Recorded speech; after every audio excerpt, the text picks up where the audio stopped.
Actually అందుకే sir hair ఒకసారి fall అయిపోయిన తర్వాత ఈజీగా 1 month లో ఫాల్ అవుతుంది, కానీ అది రీగ్రో కావాలంటే సంవత్సరాలు పడుతుంది. అదే ప్రాబ్లం. అదే మనకి ఏమవుతుందనంటే జుట్టు అనేది ఊడిపోతుంది, మళ్ళీ పెరుగుతుంది. న్యాచురల్ ప్రాసెస్ అది. టీలోజన్ ఎఫ్లూవియం అని అంటాం. ఏదైనా స్టార్వేషన్ ఉన్నా, జ్వరం వచ్చినా, ఏదైనా ఇబ్బందులు అయినా కానీ ఏమవుతుందనంటే అది ఊడిపోతుంది, మళ్ళీ వస్తుంది అనమాట. కానీ బట్టతలలు ఉన్నాయి అనుకోండి, మధ్యలో బట్టతల దూరుతుంది. సో ఆ టీలోజన్ ఎఫ్లూవియం అయినప్పుడు ఇది అన్మాస్క్ అవుతుంది. నేను చెప్పాను కదా, జెనెటిక్స్, ఎపిజెనెటిక్స్. సో ఆ జెనెటిక్స్ అనే దానికి అప్పుడు ఏమైపోతుంది అంటే అది అలా దూరిపోతుంది.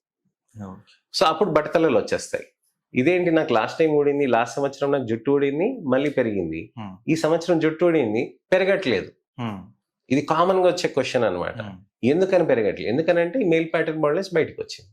ఎపిజెనెటిక్స్ ఏదైతే బాగుండేనో, బ్యాడ్ జీన్స్ అంతా సప్రెస్ చేసింది మేల్ ప్యాటర్న్ బాల్డ్నెస్ కానీ ఫీమేల్ ప్యాటర్న్ బాల్డ్నెస్.